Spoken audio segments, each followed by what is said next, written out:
Football, by the hell. Football, bloody hell. That never gets old, does it, boys? The FA Cup today. But good evening, ladies and gents, first of all. Hope you are all well, Reds. I'm your host, Killian, Magnificent 24/7 Reds podcast. Tonight, my co-host, Dazza. How are you, brother? I'm okay. Very happy this evening. Ish. Oh, yes. Ish. How are you? Philo, and we have Philo and Masood tonight in the panel. How are we, boys? All good, mate. All good. Sláinte, Philo. So, without further ado, boys, so obviously around an hour ago, was it? We scraped the win past Newport. But Dazza, what you reckon? Let's dive into the football game. What you reckon? I'm quite happy to throw it around.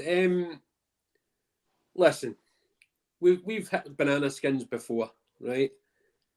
FA Cup at this point is just about getting the result. Get the result and get through. And that's it.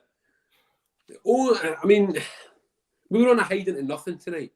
If we'd have won 7-0, someone would have found some issues with it. Now, I do have some issues with it, and I'm happy to discuss some of the issues that I've got once we've been round the room, because there's one or two players there that really, really frustrated me tonight.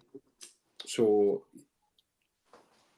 Anthony and Garnacho, I have to tell you. But yeah, I'll throw it down to Masood just to get his opinion on the game, and then we'll maybe circle back.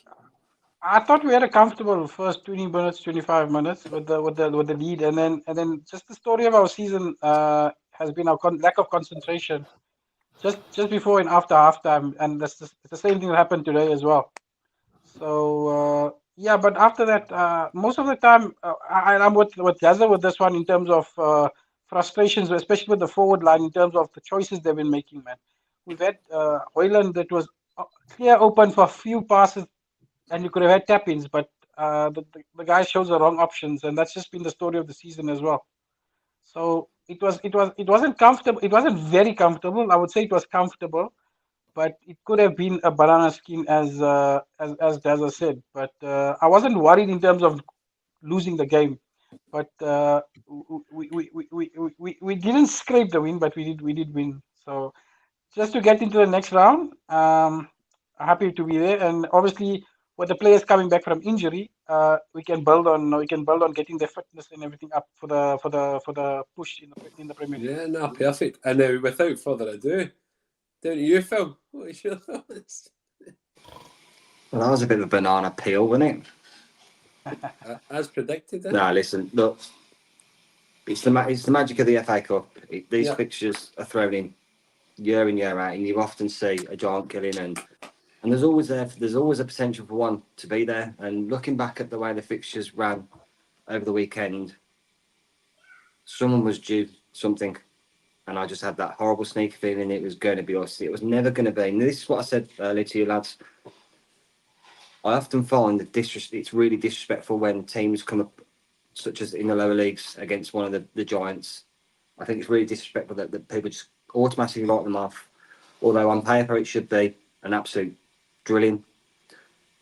9 times out of 10 it never is. And you're going to a difficult ground, you're going into a ground that's just full of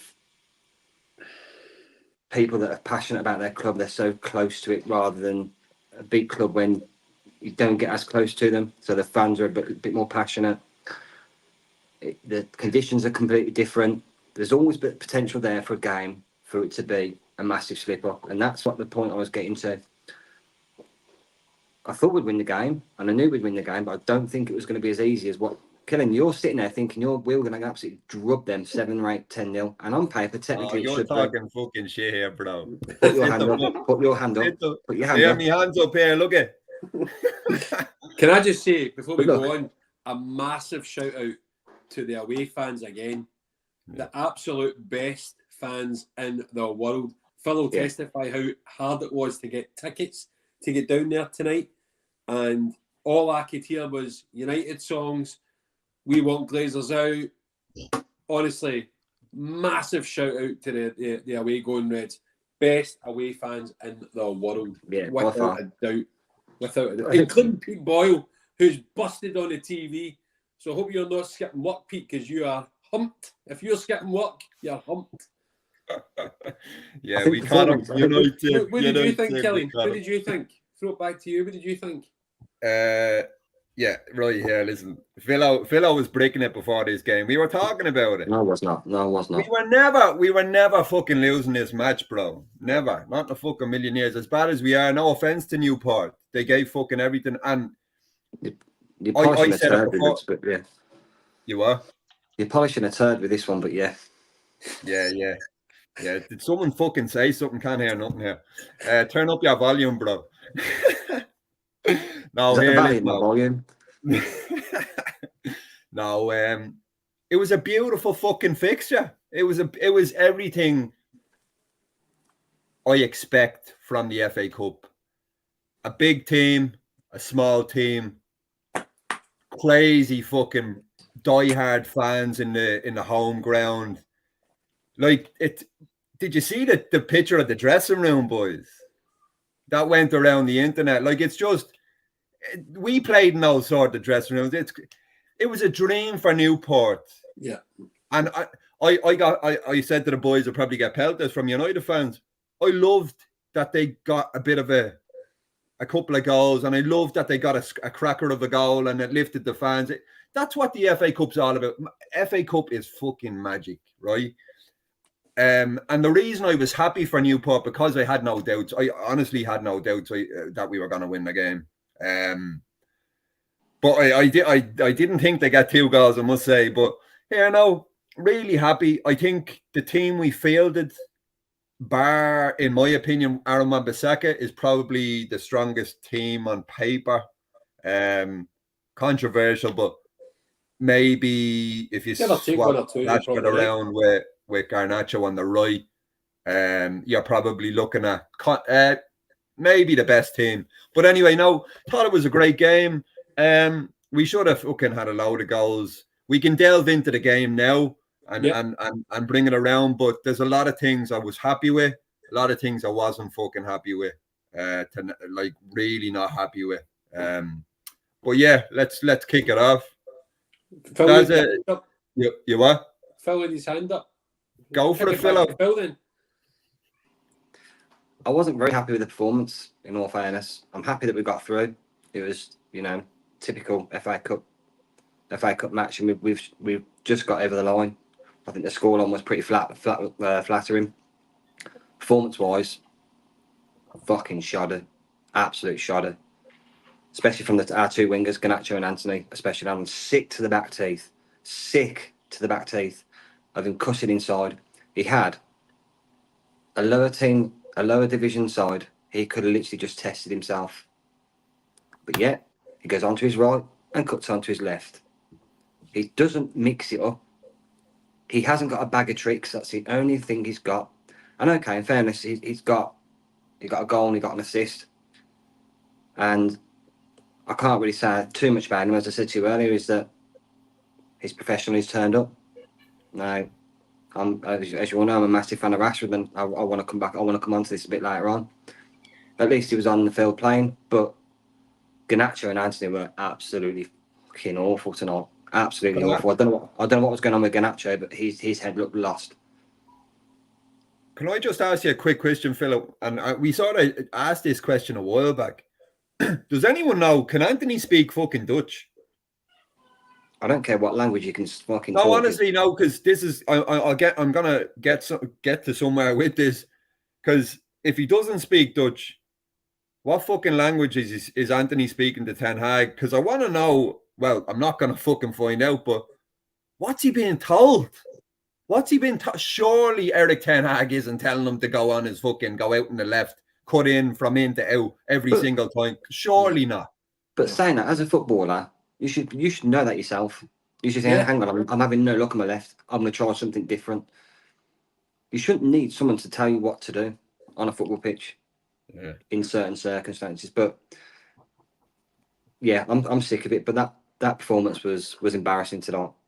Okay, yeah, we got it over the line, but yeah, embarrassing. I'm surprised.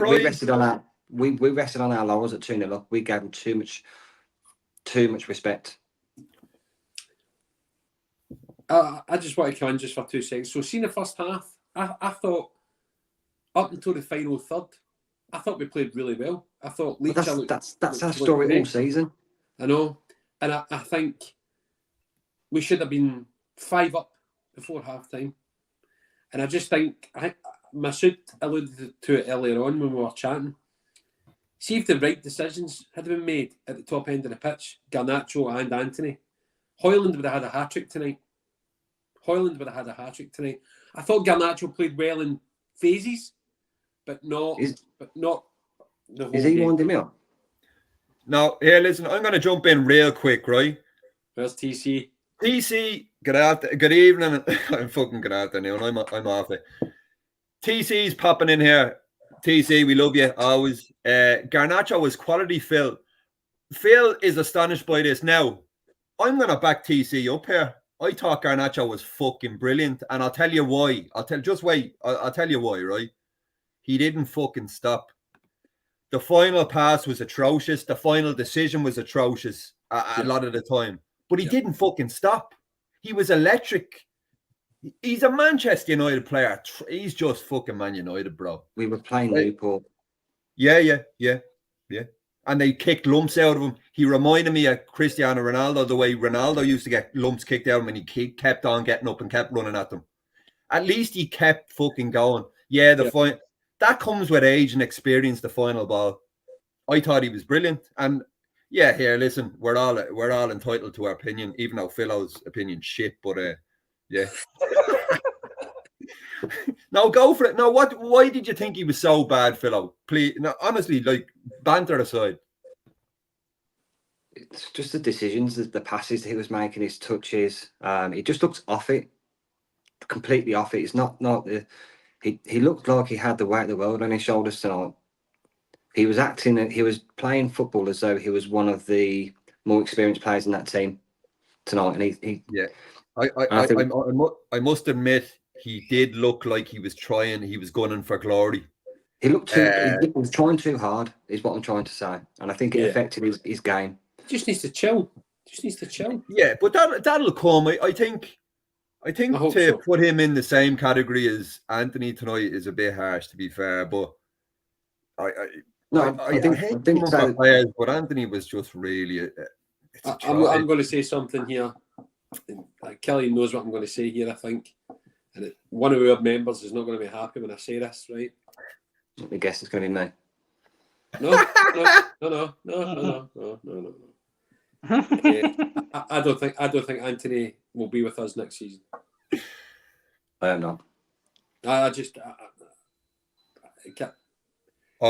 Eric Ten Hag sees what we see.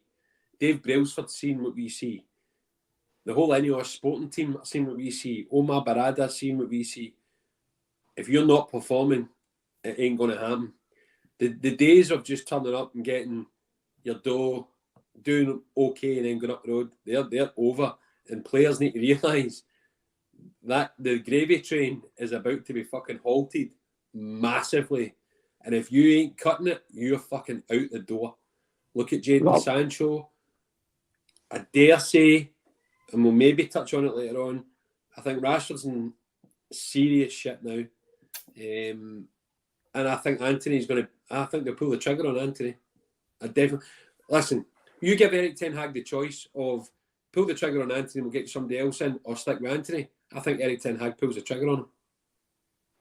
I have a feeling you know who's coming back, and he's and Anthony. We're gonna look for money for Anthony. That's my take on it. Masood, what did you think of the game and the standout players, or who didn't perform, or what did you reckon?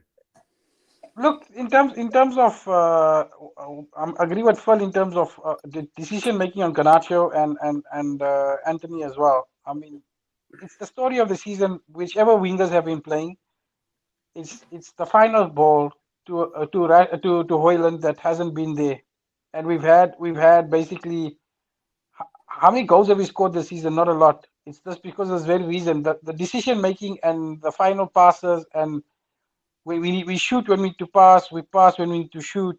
It's I don't understand what goes on in the players' minds. I mean, last year we were loading Benny McCarthy for doing what he did with Rashford, and I don't know what they're doing this season in terms of finishing, because it's not been good at all. Look, for me, most of the guys did have a comfortable game in terms of Casemiro coming back, Licha coming back.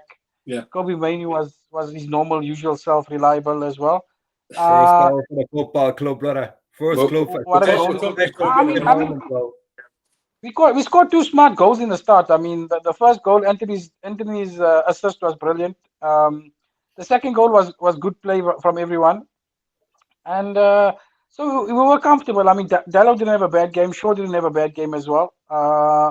And the thing with all these players coming back, it's getting minutes in the legs again to get ready for the final push. And like as I said earlier, with the Ineos guys coming in, the guys have to pull up their socks, because they are on audition as well to the end of the season. So they're playing for their contracts as well.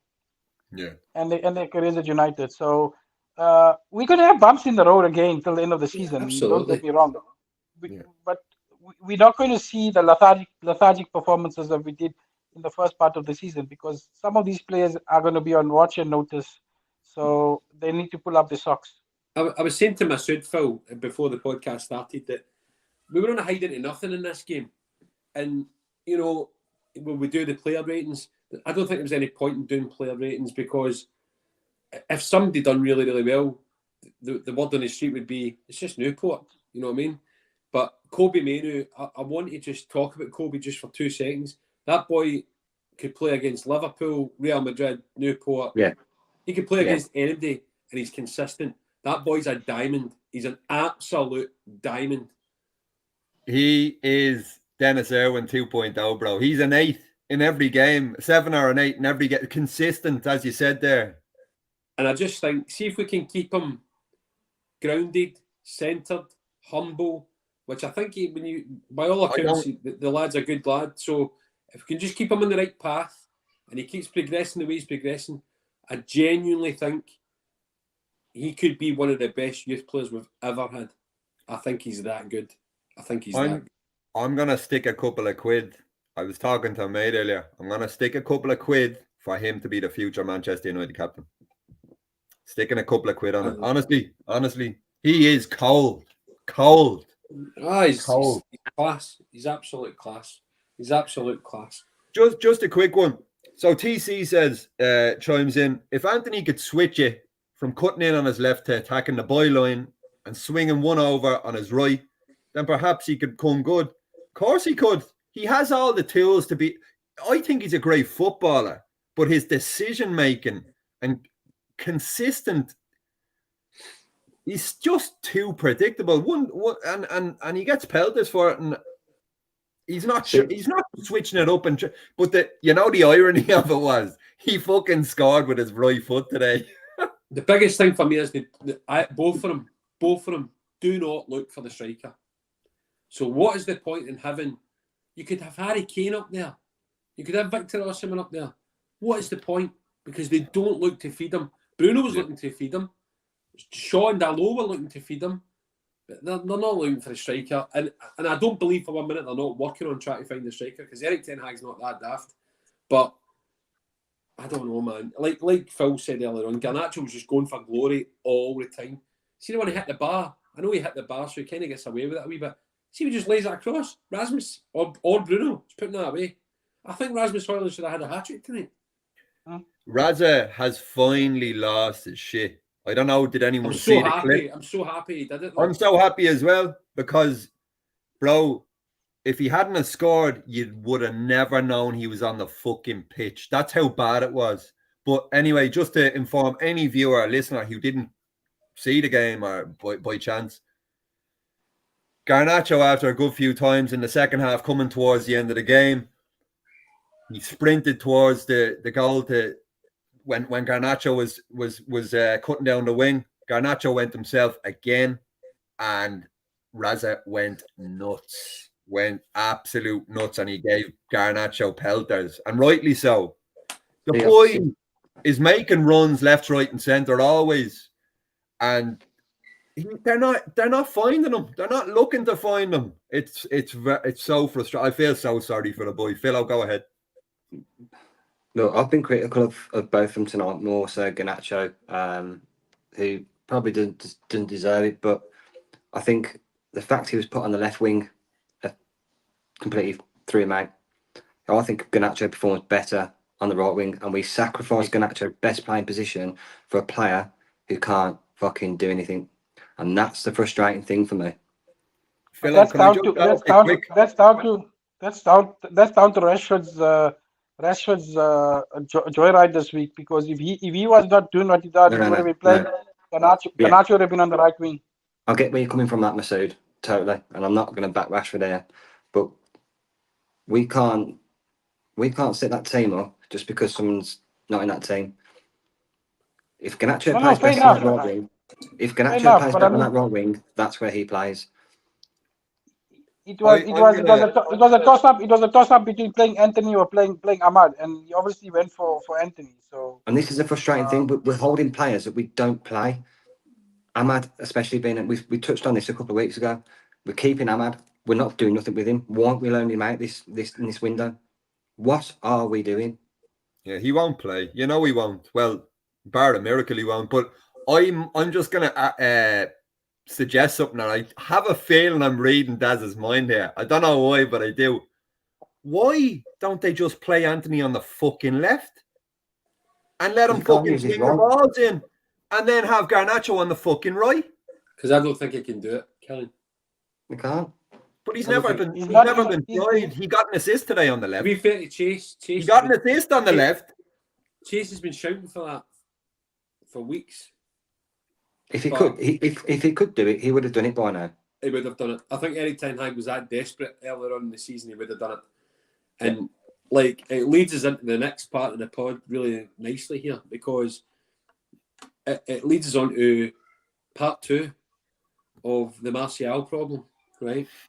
And he is a massive, massive fucking problem. And before we move on, I just want to say, well done to Newport. You gave us an absolute fucking dogfight. And we wish you well, and we hope you made a lot of money tonight and you're able to just crack on. It would have been better. It would have been better for you if we'd got a replay at Old Trafford, but not to be. We won the cup for you, and that's the end of that. And I'm going to, if you don't mind, I'm going to throw this straight to Phil, right? Because this is Phil's topic, right? Martial's a problem, Phil. And the fact that they can't come out the fucking door, and it's stopping us for signing another striker. We've now got that boy up front himself for the rest of the season with no backup. And it's unacceptable. Unacceptable in my eyes. And I'm just going to throw it to you, Phil, for you to take the baton for there. Right. I personally think we should have got rid of Martial 2 seasons ago. So I think we went to Seville. Was it 2 seasons ago? Yeah. I would say 3, but yeah. They paraded him into the stadium with R9 Ronaldo. And they paraded him as though there was some great player. He's fucking garbage. He's crap. The fact that he's had so many injuries the last couple of seasons, and we given a contract extension 3 seasons ago, I think. Yeah. And it's a 3-year deal, 4-year deal. I'll just get rid. I won't sell him. I just cut. He's gone for free in the summer. They're not renewing his contract. So. Yeah, but they want him to just go let now. him go now. Then let him go now. What's the point in paying his wages? Is that an operation? Is that an operation? He can't do nothing. Oh, no, mate. No, I'm sorry. Get him off. He's had that many operations. He's practically a new yeah, human but being. practically you can't do anything because he's still under contract. I don't care. Get rid of him. I don't care. If I had that much time off work, I'd be sacked. If I'm not fit to do my job, if I'm not fit to do my job, my contract means absolute sod. All they can just go off your pop. You've not met the conditions of your contract. So I don't want to hear anything about contracts because he's not fulfilled it. He's not working. He's not doing anything. I'm just sick. I'm sick of him. I am absolutely sick of him. And I don't mean to break a player so much, but I've watched 9 seasons of this bloke. 89 goals, Phil. I can only remember a handful of them. Yeah. Do you know the only goal I can remember? Liverpool. Two actually. Liverpool and that goal against, was it Norwich, I think? When he Right twisted top corner. Watford. The wee Right chip. top He done a corner. wee chip at the straight for them. Yeah. That's the only two I can FA remember. Cup semi-final, man. Oh, yeah, you have to give him that one, in fairness. What, against Everton? Yeah, listen. Look, just get rid of him. Don't sell him. He's got to go. Seamus is chiming in here. Agree with Phil. Cut Martial now. I think we're all on the same page, to be fair. 9 seasons. When you said that to me right there, my mind's blown. He's on a testimonial. He's on for testimonial, and he's 27. Yeah. 89 goals in 9 years is appalling. Wearing gloves in the summer. Don't. But we need a striker, right? Another Glazer masterclass, by the way. Glazer's fucking out. Joe Glazer's favourite player, apparently. When Mourinho tried to get rid of him. That's the thing. No, nobody's coming in for him. Not even the Saudis want him. That's how bad it is. You remember, Phil, when he went to Seville, they had the fanfare for weeks about him. Then he started playing, and it went really quiet. Really quiet. He got injured. Yeah, he got injured, bro. Yeah, and then they wanted just to send him back. Can we just 10 minutes alone and send him back? Because he's absolute dog shit. Absolute dog. And I hate berating one of my players. But he doesn't feel like one of my players. Do you know what I mean? Rashford, I mean, I've been going after Rashford for a bit now just because I don't think he's technically good enough. But he still feels like one of my players when he pulls a shirt on. I feel as though now and again he's playing like a fan. So he's different from Martial. Martial, for me, he's not one of my players. Definitely not. And I still sell Rashford. Right? But just frustrating. I disagree with you there, does it? Rashford's pissing me off, bro. I don't care. I don't care if he's man's born and that's great. I love that, but I'm just talking about the way he plays. I'm not talking about his behaviour this week. His behaviour this week's something else. I'm not even about this week. And I'm annoyed about him doing that this week. Because one, it's not the first time, right? It's not the first time he's going to have to be disciplined about his own discipline and his own behaviour. But we're in a shitstorm now with forward players, experienced forward players. Garnacho's learning, like you said, he's kind of learning on the job. Rasmus is fucking learning on the job. Anthony's just Anthony. If he was on a bike, he'd be going fucking circles. So, because he's only got 1 foot. So, we need the most experienced wingers forward we've got. We need him in there. And it's just so fucking frustrating that Eric Ten Hag's got to deal with yet another player discipline issue. Now, this for me is Ten Hag's opportunity to prove that he has not got favourites, because he should be given the same treatment he's given to Ronaldo, Sancho, and now his star boy Rashford has gone AWOL. What's he going to do next? If he doesn't punish him, then I'll be coming for Ten Hag myself, because it can't be one rule for one and one rule for the other. Now, Rashford should definitely miss the next few games.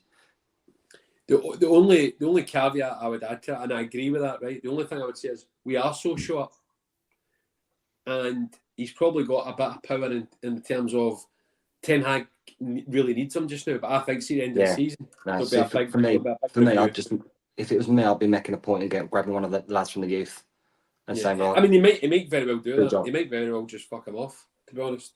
Well, that's another conversation, but yeah. We have DC in again, just popping in with a comment about Rashford. No player is bigger than the club or badge. He can follow Ronnie out the door. I think that was in relation to Martial, actually. But you're saying there, does it, that Rashford has a bit of power? He's doing fuck all. How does he have power, bro? He has power in the sense that he's the wage he's on. I think he's got a bit of power just now because he knows, I know, you know, the squad up top is light, right? But he's doing fuck all, though. not performing. I get that. But he, from the reports, right, and I have to stress this, it's all alleged, and from the reports and all that, he's swanning about like he's a king ding-a-ling, right? Now, he's a fucking Sancho 2.0, bro. He's fucking around. Fuck that. Get him out the door, you've got to look at the people in that dressing room. Yeah. Somebody You needs haven't to got the likes of Keno there. You haven't got the likes of Rio to give him a bollocking. He's that king of that dressing room. I can guarantee you that now because of his stature. He's a top and his boy relation in there. to the club. Yeah, exactly. Top boy in there. He's doing what he wants. And he's part of the problem. He's part of the problem. Yeah. He's proving that now. Yeah. And I think Ten Hag, he's interviewed today on BBC. I don't know if I put it in the chat. I certainly tweeted about it. He spoke to Ineos and he's told Ineos, I need to rule the dressing room. And they're happy for that to happen. Yeah. I think we could see a major shake-up in the summer. I'm telling you now. If they back Ten Hag and he's staying, Rashford's out the door. I strongly believe that. Yeah, I think a massive shake-up is needed. It's needed. Masood, what are your thoughts on Rashford at the minute? On and off the field. It's disappointing. He's had a poor season, and he's not helping himself off the field as well. So, it's frustrating because he had a very good season last season, and we thought he's gonna go to another level this season, and it's not happened. And the off-field stuff is affecting his on-field stuff. So, and that's affecting the team as well, and the dynamic within the change room as well. So, he needs to be, like Phil said, he needs to be benched for the next few games. So it's a kick up the backside. Whether it works or not is irrelevant. But he needs to he needs to ride the pine for a few weeks, so he can then. That's how he reacts to that is up to him. But he needs to be taught a lesson. Whether he's on 300k a week or 400k a week, that's irrelevant. You can't disrespect your manager, your club, and your fellow professionals in the dressing room for how you behave this week.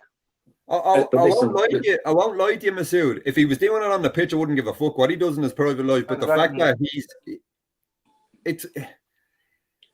I'm lost for words with this because players are not robots. They're human beings. They also need to let off steam. But there's a time for it, and there's a time for he knows he's in the limelight.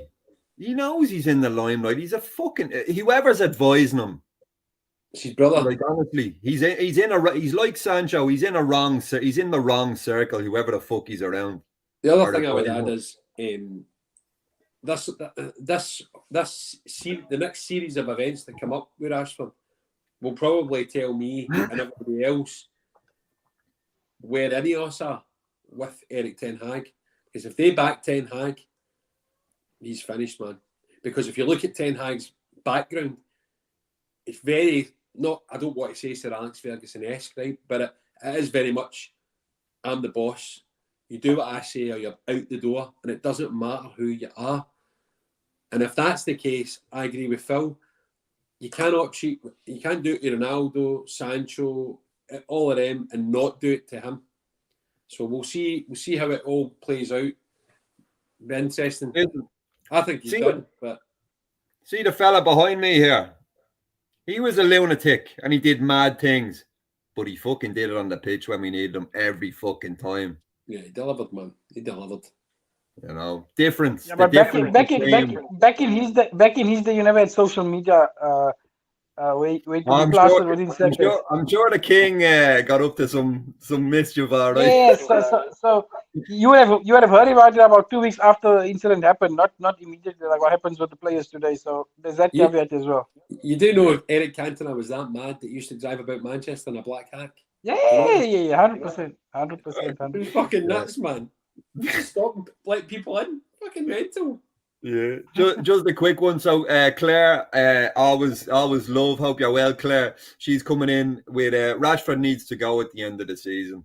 Yeah, it's up for debate. It's up for debate. Just a quick one. Whip around real quick. Do you reckon?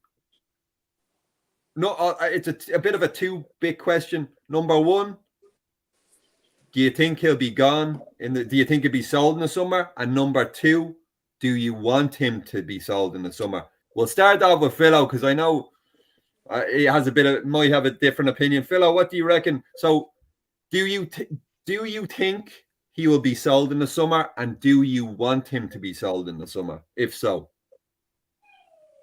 So, to answer your first question, do I think he's going to be sold in the summer?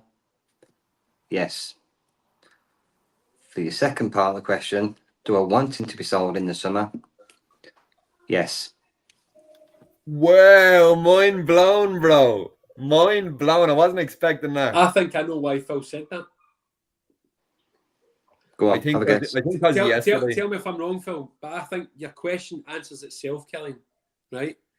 I think, see if Rashford plays the way some people think he can, right, then your answer to the second part is no, I don't want it maybe sold. But he's demonstrating that he's not going to do that. And Ineos are not going to fuck about, I don't think. Right, so my opinion's changed in the last 3 weeks. Yeah. I can't keep blindly, and I never will, and I never have. I'll never blindly back a player that's not doing it on the pitch. And now it's got to the point where I'm thinking you're not actually benefiting the team anymore.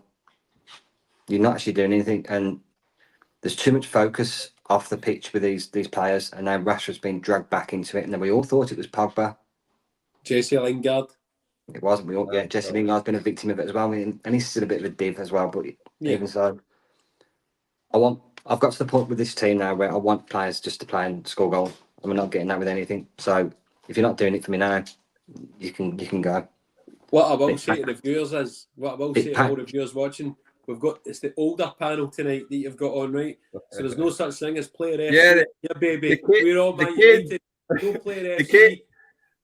The kid's got tucked in. Benno, he's sucking his thumb and chases with the suitor in next door there in the crib, bro. It's the old crew that's on tonight, man. Yeah, no player the fucking FC Dons, bro. And I have to say, big up Phil for that, because he was quite vociferous in your protection of Rashford. Yeah. But you're seeing it for what it is, and you're just thought, nah, fuck it. I'm not having it. It's not good enough. I'm just looking at the teams around me. And it's not right. I'm looking at the teams around us, the likes of Villa. Villa being a massive example. Yeah. We scored, 19, 20 goals this season? I can't continue to back that. No. I can't. No. And there's only so much you can blame the manager for it as well. But you know what I mean? It's not just Rashford I want gone. I want Rashford gone. I want Anthony gone. I want Martial gone. And there's a few others that I want gone. I agree with all of that. Yeah. So if I'm gonna want some other players in this team gone, then the others have to follow. I can't just buy any back. So because you're my favourite player, I want to keep you just because I like you. And what will add? It's for the team, man. I want players for the team. I'm not even gonna start on Dalot because we've not got enough time. We've not even got enough time. He's a podcast all on his own. He's my next victim. So he's on his own. Masood, what's your thoughts quickly before we move on? No, he'll be sold because we can get decent money for him as well, and also that money when we get it is pure FFP money, so it's pure profit. So that makes a difference in our FFP issues, and that's the only reason why we're not signing someone now in this transfer window, because of the FFP issues, thanks to our weasel owners, and the handing out of contracts to average players. Look, Martial is definitely gone. His contract's not. He's in his last 5 months of his contract, so he's definitely gone. Rashford will be gone. I think Anthony will be gone, and if we bring in another right back, we Dalot. But I got a feeling that Wan-Bissaka will be gone, not Dalot, and I have a feeling maybe one of Varane or Casemiro will be gone as well. Both. Yeah. I think both will be gone. That's it. And I got a feeling that Ten Hag's going to do what he did at Ajax. He's going to start with the younger team and sort of mold them into what he wants. And start. It's starting in July this summer. So I'm going to throw a scenario at you before we move on, then, right? Just to get what you think, because I had a thought about this yesterday and today. What about if Rashford goes to PSG, right, for 80, 90 million? Mbappe's going to sign for Real Madrid. on a free. Mbappe and Vinny Jr. can't play together on the left wing, and we take Vinny. What are your thoughts on that? I wouldn't mind that, and he won't give you attitude problems like Rashford, especially if you have a couple of Brazilian players surrounding him. Because we've never done well with South American players for some reason. For the most part, It's not that we have had much success with South American players, except for a few. But if that's the scenario, it also depends now with the manager merry-go-round what's happening. Yeah. Because I got a feeling that Tuchel will go to Barcelona. Xabi Alonso will go to Bayern Munich. And Nagelsmann will let's not get into this now. No, I'm just saying, and Nagelsmann is coming to Anfield. We'll see. Yeah. I'll just jump in real quick in your scenario. I'm not even going to tell you what the scenario, my thoughts on it are, because I don't think it's happening. I don't think Vinny Jr. goes to us. I don't think he won't leave Real. He won't. He wants to stay there for his career. He's been racially abused time and time again in Spain, and he still wants to stay. He loves Real Madrid. If Mbappe goes there, though? Personally, for me, I don't see Vinny Jr. leaving Real Madrid.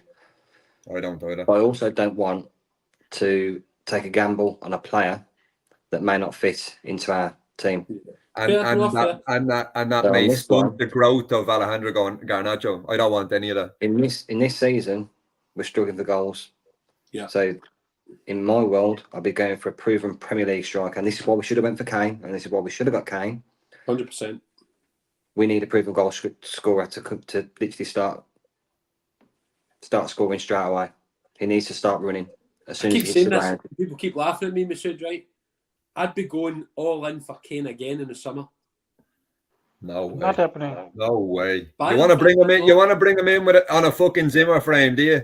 Fuck's sake, let it go, bro. It's only a year old. It's only a year older, mate. That ship has fucking sailed, bro. It's gone. Shouldn't played on an old fiddle, by the way. No, it's gone. It's gone. He's not coming back. He's not coming back. No, I don't know why.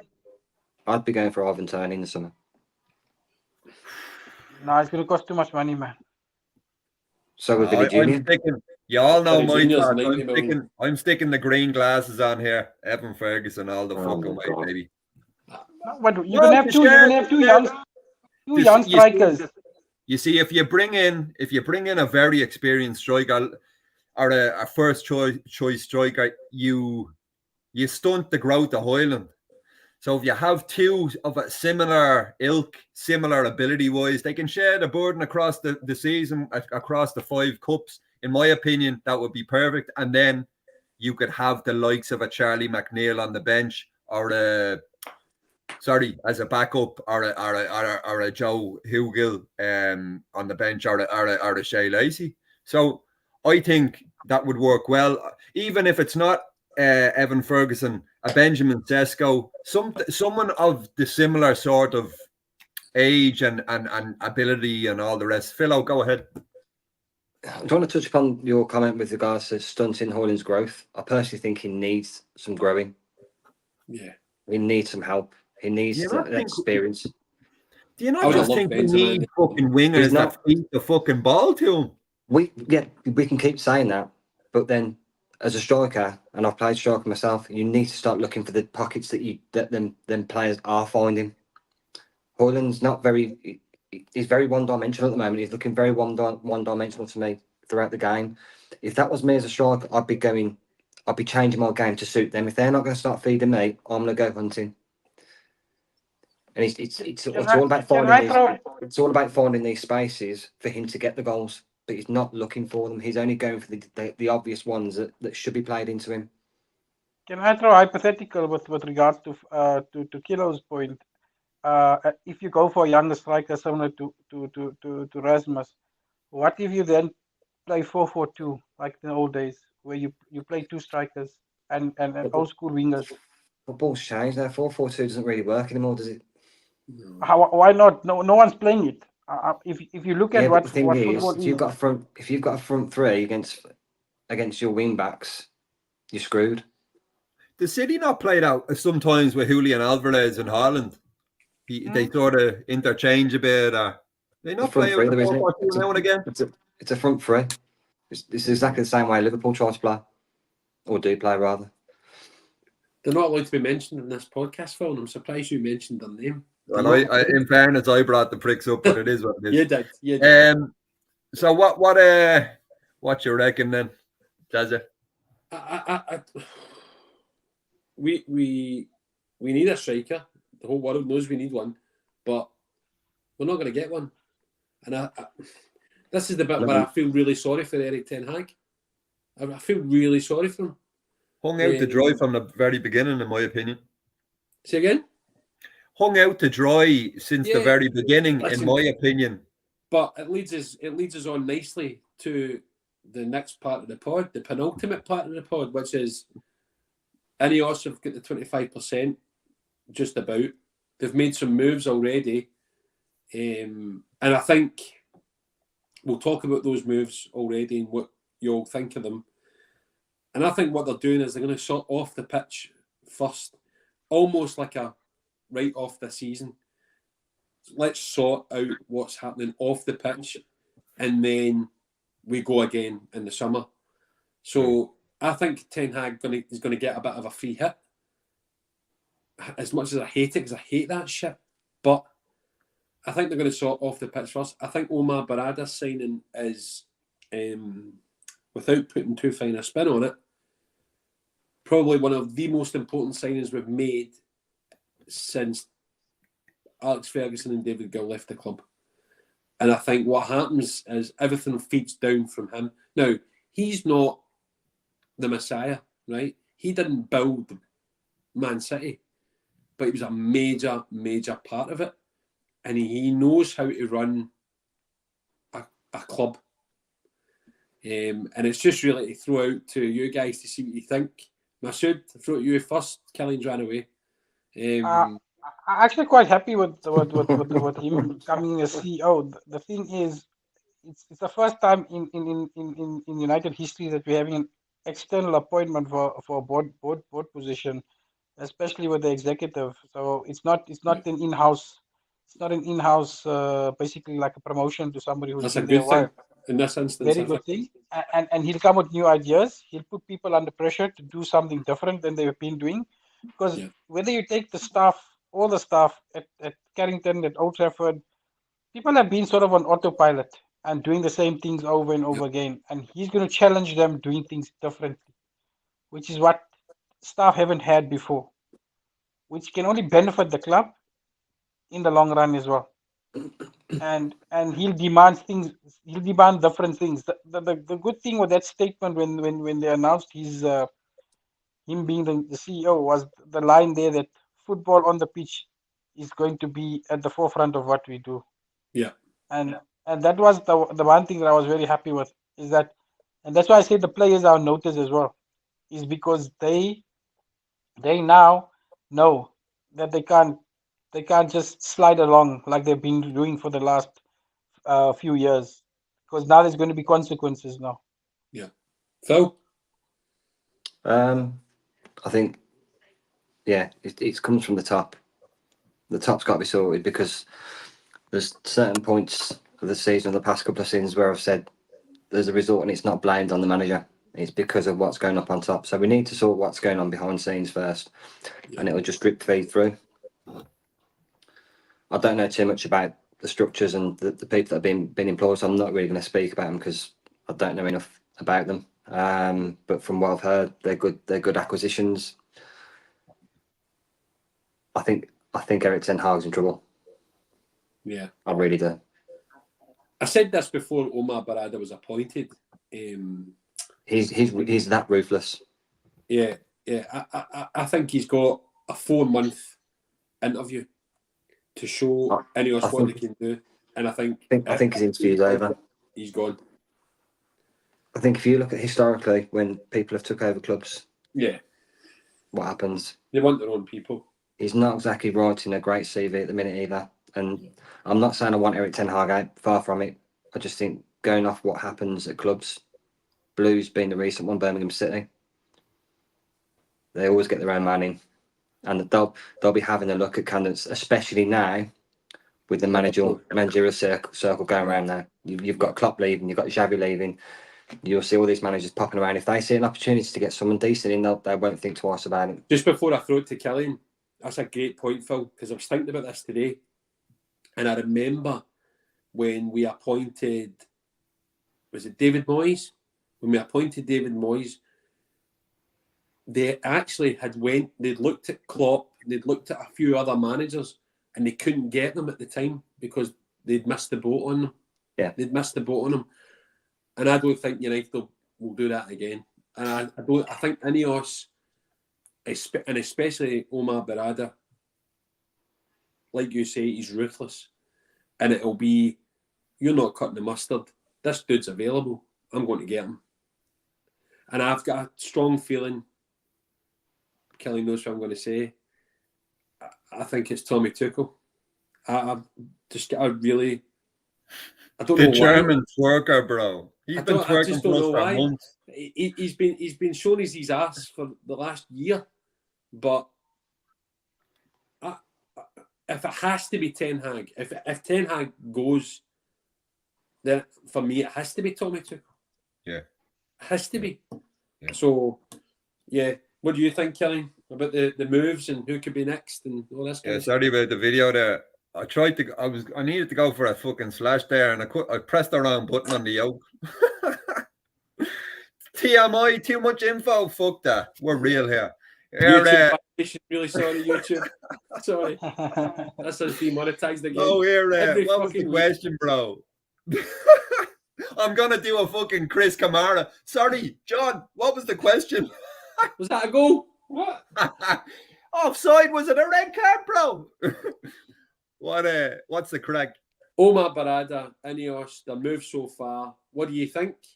Amazing. You happy? You fucking comfortable? Over the moon.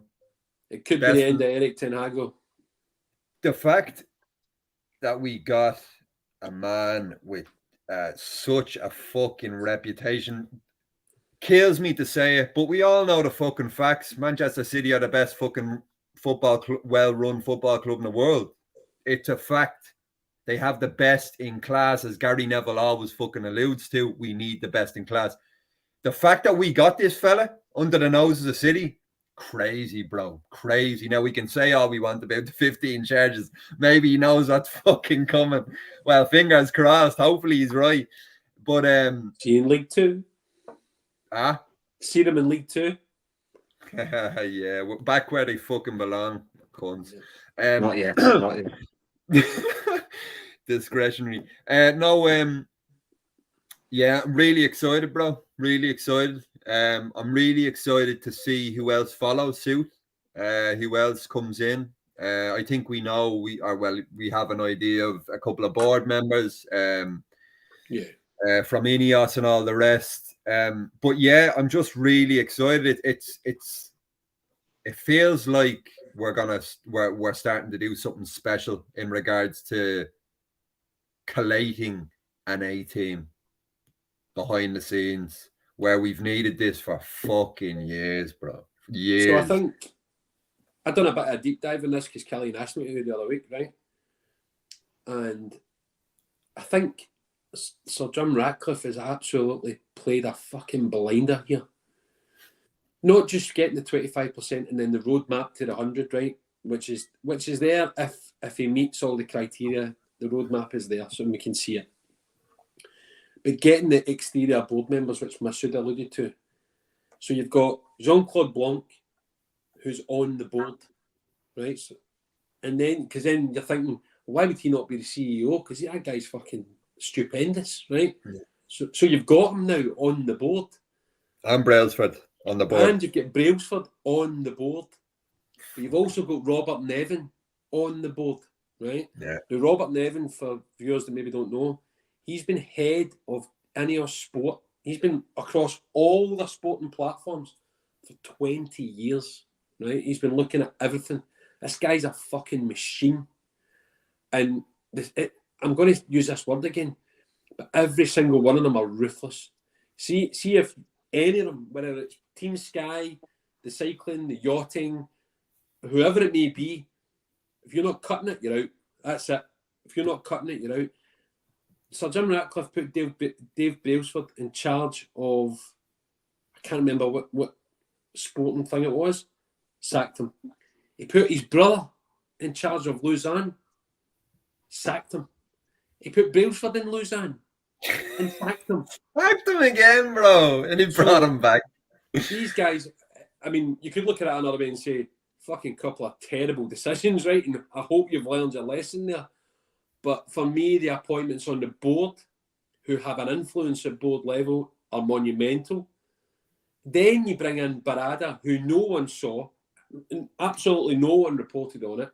And apparently Brailsford has been smoozing him for months. And the fact that you even think you could go in there and get him is incredible to me. But it goes back to best in class. And if he's the best in class, he's who I want there.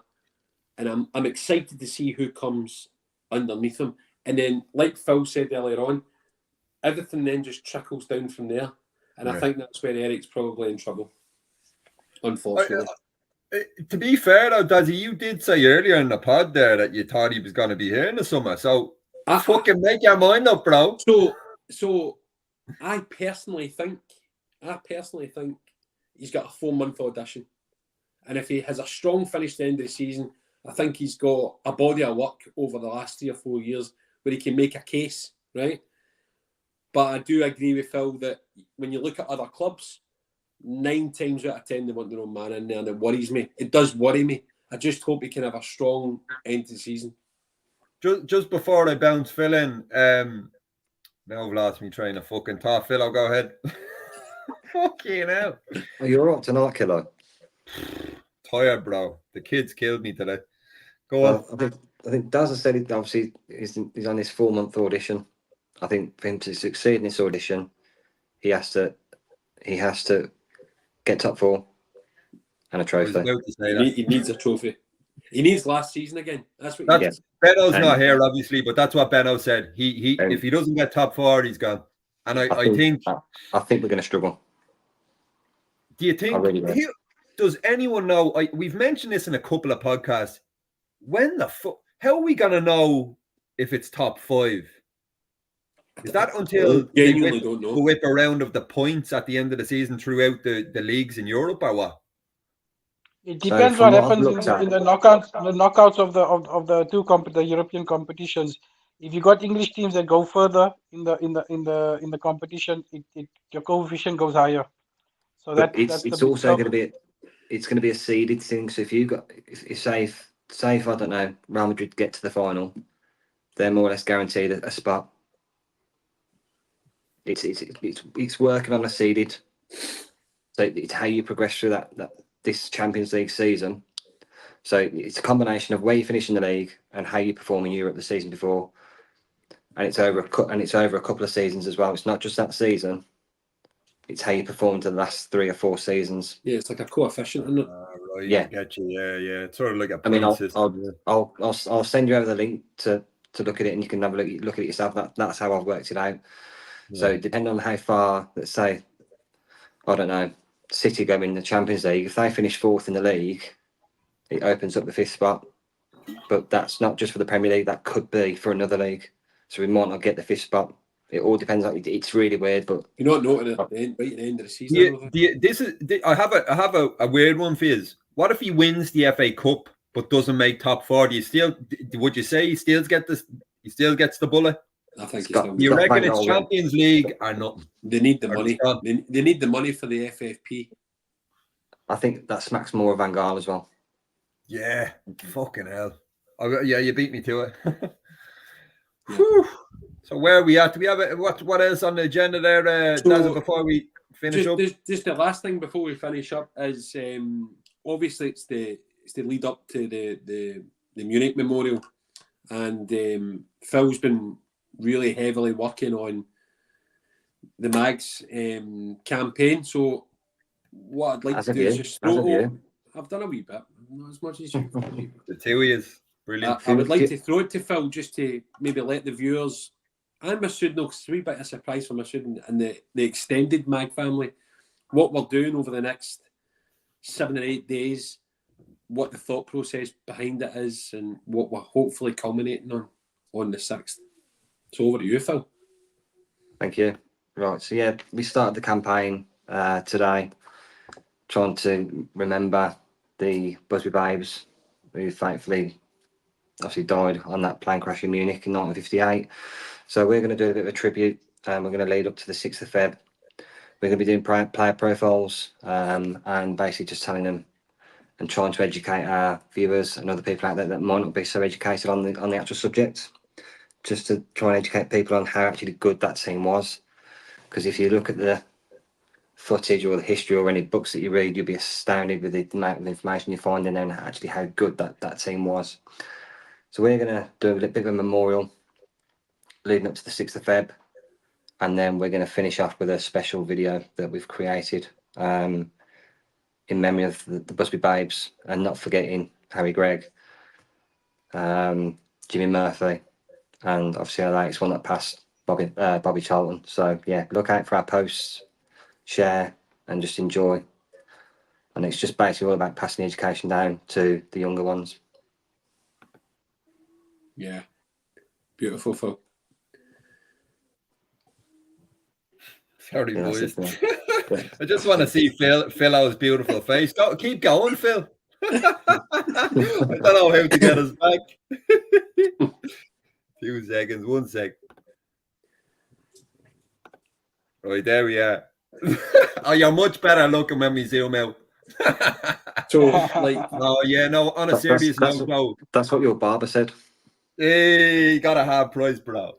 No, on a serious note, the work that Phil and Daza especially have done for this special tribute, it's absolutely beautiful. Goosebumps. tears. If you don't shed a tear, you're a fucking robot. It's just absolutely beautiful and a real lovely tribute to the fallen. So I've written most of the player profiles, and I'm having to condense them. It's very difficult, as Phil will testify, right? Because someone make a mistake again. We need the blue tick back, because I've only got so much characters to put in for each player, and honestly, you don't understand. I could write for hours on each player. Like, for instance, today's player, right, is Mark Jones. And they used to call him the farmer, right? Big, massive Barnsley boy, man. But, you know, he lived the dream of playing for his club, and he was an absolute behemoth. And like Phil said, you don't realise, I mean, you hear mythical stories, like I've done my written piece for you hear mythical stories, right? But then you start drilling down into the stats. I mean, you start drilling down, watching actual footage of him playing, which you'll see, which we've got coming for you. It's actually insane how good they were. And I have to tell you, the feeling of loss that you have of what could have been, because I tell you now, see the Real Madrid team that won 5 or 6 European Cups, they weren't going to get near the Babes.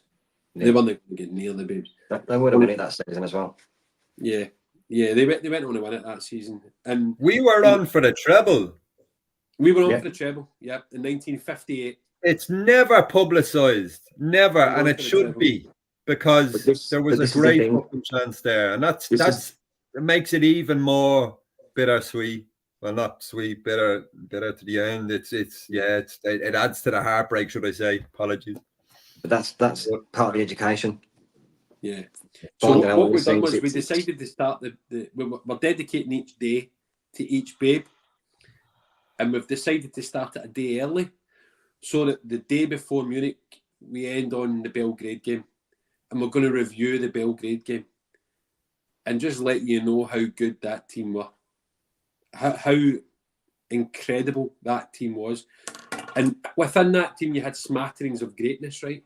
We also had proper camaraderie, proper boys that would go to war for you, man. And it's been an absolute pleasure to like do the deep dives with Phil and stuff, and it's been emotional. It's been really, really, really emotional. And like I've got my eldest, she's walking about humming the song, The Flowers of Manchester. And I just think, like parenting completed it, mate. Do you know what I mean? It's like my job's done, man. Like she's saying, she gets it, but she's humming the song that's 66 years old. But this is what it's all about, and this is the beauty. This is the beauty of the legacy, that it just keeps on trucking and keeps on developing. Us, we'll touch upon it again and nearer to the next pod. But like, you had someone in your family that educated you, Dazza, that sort of instilled this unconditional love for Manchester United Football Club. Philo had someone in his family, of course, Masood, myself, and now we're grown up adults. Well, we like to think we are. We pretend we're adults at least. But now we're doing the same for our kids, and please God, we can our kids can follow suit. Yeah, and Manchester United will never fucking die. Anyway, I think we'll wrap up. If we don't have anything else, are we good, bro? Yeah, just keep an eye out, as Phil says, for our daily posts. Yeah. We're on. The most important thing is we don't care about likes. We don't care about interactions. We don't give a fuck about all that, right? What we want is for you to share them. Just share them so that the whole internet and the whole young Man United fans can see what these players were all about. And keep an eye out for a special podcast on the 6th, which will be an emotional one, I'm not going to lie. That is going to be heavy duty. Yeah, there could be some onion cuttings in that episode, so apologies in advance. But no, on a serious note, it's going to be a beautiful one, one that we cannot wait for, and it will be truly special. So for now, listeners and viewers, from ourselves, the magnificent 24/7 Reds, it's good night and God bless, and we hope you enjoyed the show tonight. All love. Up the fucking Reds. Come on! And everyone will know just who we are. They'll be singing que sera, sera. United, Man United. We're the boys in red and we're on our way to Wembley.